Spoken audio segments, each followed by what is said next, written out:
Good evening. Chicago has been warm to me in multiple ways so far, so thank you, and thanks everyone for coming out tonight.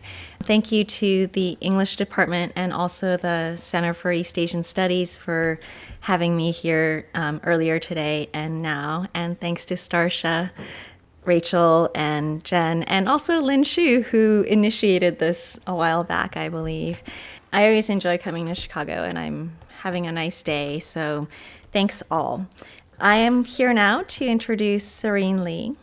Serin Lee is a third-year student in the college majoring in English and creative writing, having spent her time evenly between Iowa City and Seoul. She's interested in poetry, translation, and image-text relations in situations of human displacement and mobility. She's also interested in film and can often be found projecting celluloid at Doc Films, the university's student-run film society. In her poem titled When the Snow Comes, Consider Family, there's a sensual synesthesia in lines like the taste of waiting and of rooms that wear out. Embedded into an easy narrative, I mean easy in the New York school sense, a feminist sort, like Bernadette Meyer, an intimate feeling of someone who finds ease in speaking to you, and that someone is a poet. Quote, "It is cold now because we are waiting on narrative." The poem prompts physicality and tenderness. There's a, quote, waist like this, dangling like stone, and even moments of failure are forgiven. Quote, "I could not love the automatic women, though I tried." And just who are they, these automatic women? Other poems of hers impressed me with her ability to hold attention. This line, "See how the flight of time burnishes its golden arc against her shoulder."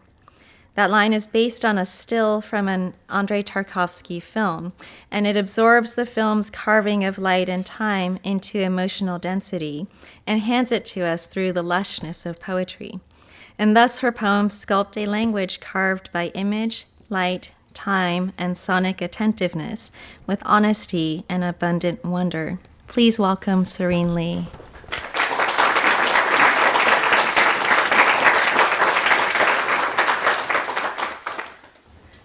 First, I'd really like to thank Sawako for selecting my poetry for tonight. It's a great honor. And I'd also like to extend thanks to the Creative Writing Department for making this exchange possible. I guess I don't have too much I feel I have to say about my poems before getting started. Other than that, they're bookended by two poems that are you can sort of make them out here, but they're about calligraphy and calligraphic practice.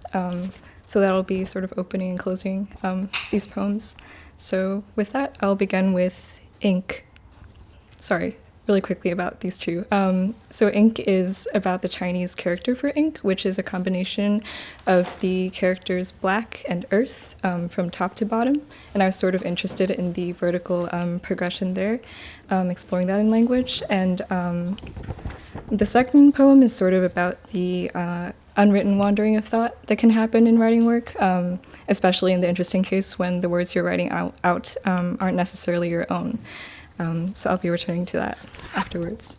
So the first poem is called Ink. Black. Courting the chastity of the page to do not interrupture, rupture, wrapped. Rape is not the right word. Deed as is did need. Seed, perhaps. No room for breath, only heavy heave upon pressing white. The dry wondering of wisdom or supplication. Otherwise, lacerations spill larceny too swift to suit in the exhalations, ere atavistic does as will visit. Lacquered soon in the parched exhuming, mingle errata with ground spirit sinew and forced floors, all whispering amidst mortar for some color. Their sometime discloses strung in my woods. I am held so that I might commit them. Our life of pine heard in the dim clicking of bones. pestle, hand, and stone. They stir the incense of rhino and man and mine and pearl. Cleave the yolk of a supple word, and let the ox graze there, hide hardening with the hatched day. Let me have a taste of rice wine, egg whites clinging to the salted fish, and of striped gods still burning ash and lard on the mountain. They reside in me, and I keep them smooth, cold, sweet, clear, fed with sweet gum, stray hairs, and the simple river of a and earth.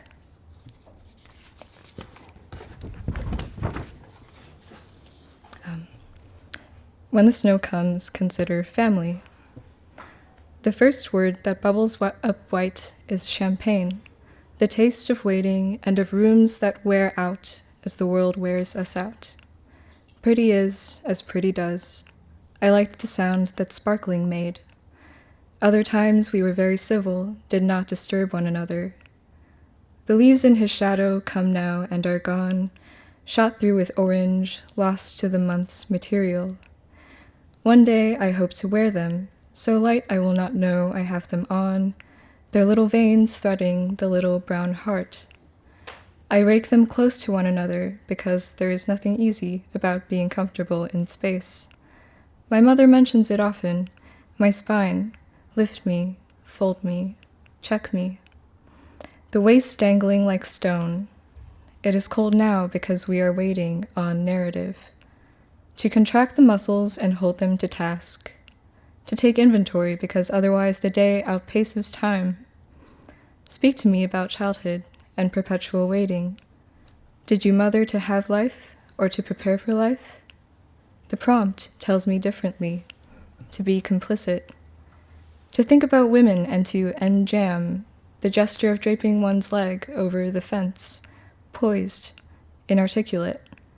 Magpie beauty that sweeps a whole house, internalized precision lubricates the encounter, shelters the everyday, is seldom irreverent.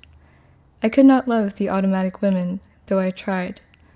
But the shape of their waiting is not so trivial when it makes sure the table has enough chairs, and that there is a hand to give and a hand to receive, and one to make sure there is a coin for turning over.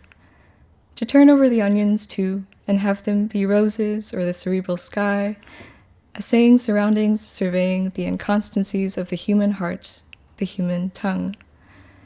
I do not know when there will be flowers, but take off your clothes to better smell the lavender. To dwell on the green ray and wonder if it was really about Delphine's sigh. To cry about nothing is not nothing. Delphine is more than Romer made her out to be, and I am invested in romance because it is well illness. In the same film, he prescribes for my mother not the sons of Andalusian Spain, but something simpler. Memory, the world in 8 days, and painted windows. Lovers and statues unfolding onto the sidewalk, delicately undecided like pavement blossoms after rain. The light changes. It is midwinter. It is my birthday. It is time for me to go. Father has taken the picture, and whichever page you open, there you are.